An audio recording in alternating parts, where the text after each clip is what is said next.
日是中共建立政权的纪念日，但饱受中共欺压的维权人士和海外反共人士称其为国丧日。今年11，有大约300多名的维吾尔人、藏人和港人组成的团体在伦敦联合举行了集会和游行，抗议中共对维吾尔人、藏人及港人的打压与迫害。有示威者在中国领事馆前将一面5星红旗泼上粪便及面包虫，随后进行了焚烧。根据自由亚洲电台报道，在这次游行起步前，分别有维吾尔人、藏人和港人的代表发言。居住在伦敦的维吾尔代表拉希马·马赫穆特在发言时提到，中共建立政权后占领的东突厥斯坦，也就是所谓新疆和西藏的历史、文化大革命和天安门广场上对异见人士的血性镇压、维吾尔人遭受的种族灭绝以及反人类罪行，以及近期的中共病毒防疫政策使维吾尔人被囚家中，因缺乏粮食而挨饿，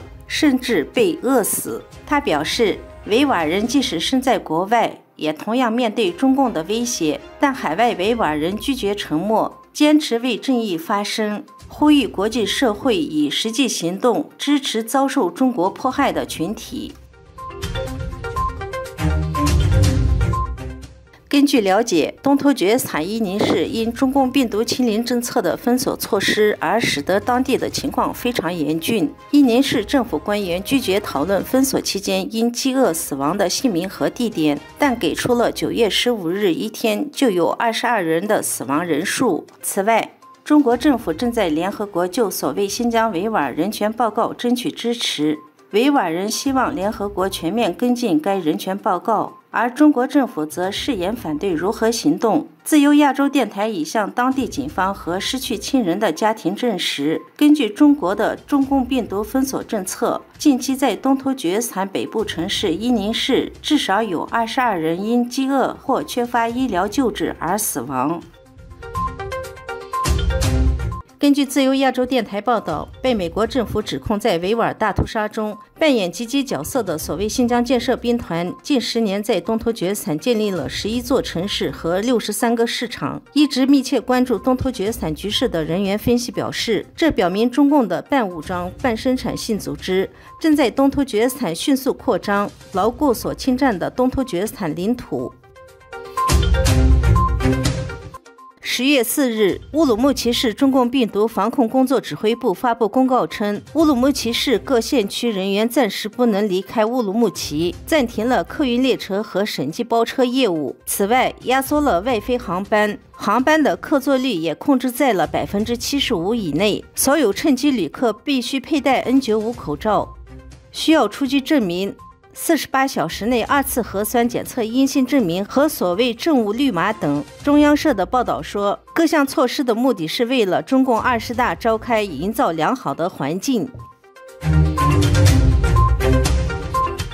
根据港媒4日报道，中国部分省市3日发布公告，为充分发挥发热门诊、基层医疗机构、酒店、药店、饭店、超市、出租车等哨点监测预警作用，把握疫情防控主动权，决定全县实施奖励惩罚机制，发现发热阳性人员，最多可奖励5万元人民币。不过，上述公告内容引发了网友不少争议，表示不理解。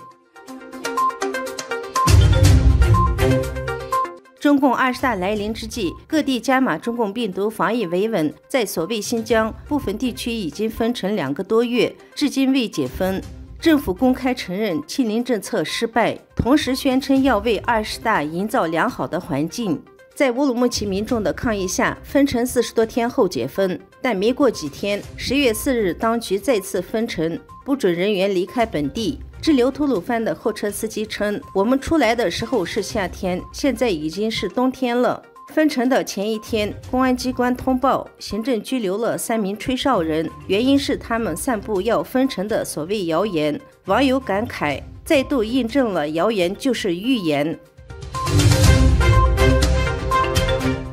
人权观察等54个人权组织10月5日向联合国人权理事会成员国以及观察员国家的外长发出公开信，要求支持联合国人权理事会在目前的议程中讨论联合国人权高专办公室最近发布的中国新疆人权局势报告的决定。公开信说，这份报告详细介绍了中共政府系统性打击和平行使宗教和言论自由的维吾尔等穆斯林族裔的行动，仅仅是从事伊斯兰宗教信仰及合法表达意见的个人选择，都将列为极端分子，会被当局严重侵权，包括肆意拘留、酷刑、非自愿治疗、强迫劳动、家庭分离和恐吓，被禁止祈祷，禁止使用自己的语言，被迫每天唱红色歌曲。很多人员遭受了酷刑和虐待。联合国人权事务高专办的这份报告说，这些侵权行为都可能造成国际犯罪，尤其是反人类罪行。报告要求联合国跨政府机构和人权系统的紧急关注，数十个联合国特别程序也发表联合声明，加强对这些问题的关切，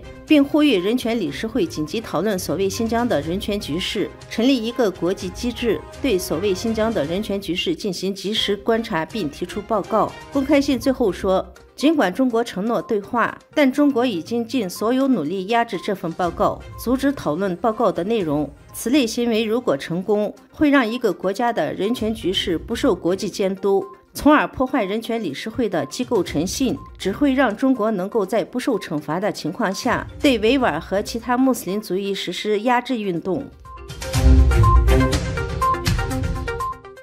10月6日，由美国牵头的关于所谓新疆人权状况的决议草案，在联合国人权理事会投票的47个国家中，19个国家投了反对票，17个国家投了赞成票，11个国家投了弃权票。消息传出后，全球60多个维吾尔人权团体和其他组织发表联合声明，根据联合国及专家根据各自的职责，针对中共当局践踏维吾尔人权的问题采取具体的措施。维吾尔团体表示，在反对该决议时，一些成员国公然无视人权理事会内先前接受的客观、公正、对话、非歧视和非选择性的原则。东突厥散信息中心主席卡拉喀西先生发表声明说，在如今的转瞬即逝的时代，世界就像一个小小的城镇，世界上有很多的国家清楚地知道维吾尔人被中共迫害、屠杀，却装傻，令人震惊愤怒。尤其是乌兹别克斯坦和哈萨克斯坦与我们有着血缘和宗教的渊源，很清楚维吾尔人的处境，可是为了眼前的一小部分利益，支持了暴虐的中国，这是非常可怕的。最后警告说，如果为了利益继续与暴君中共舔屎，我们的今天就是你们的明天。中国国家卫健委周四通报说，在过去的一天，所谓新疆新增中共病毒病例97例，比周三增加了4例。公告称，目前的疫情是传播速度最快、涉及面最广、感染人数最多、防控难度最大的重大突发公共卫生事件。乌鲁木齐周二发布通告，为控制疫情外溢，乌鲁木齐各县区人员暂时不能离开，外出就医等特殊情况必须上报，经专家评估后进行。中国媒体也称这是最严格的外出政策。除此之外，所谓新疆所有发往外地的列车、跨省的公共汽车和大部分航班都暂停运行，等待新的通知。根据美国有线电视新闻报道，乌鲁木齐机场97%的离境航班和95%的入境航班都已经在周三取消。第二大机场喀什机场所有的离境航班都已经取消，只保留了2个飞往乌鲁木齐的航班。继中共政府官员、学校教师以及国企科级以上干部之后，近期又传出大学在校生必须上交出境证件的消息。北方民族大学保卫处向全校学生发出通知，要求学生上交护照和前往港澳和台湾的通行证，还威胁称隐瞒护照者后果自负。上海一移民公司的员工表示，近几年在海外留学不归的人员越来越多，引起政府关注。因为中国现在老年化问题很严重，各国都想吸纳外国年轻人，中国肯定不希望这些学生出国留学，因为一出国就有可能不回来，造成人才和人口流失。公开信息显示，北方民族大学直属中国国家民族事务委员会，位于宁夏银川市，是中国唯一一所在少数民族自治区的部委大学。该校硕士生、本科生约有2万多人，本地民族学生占60%。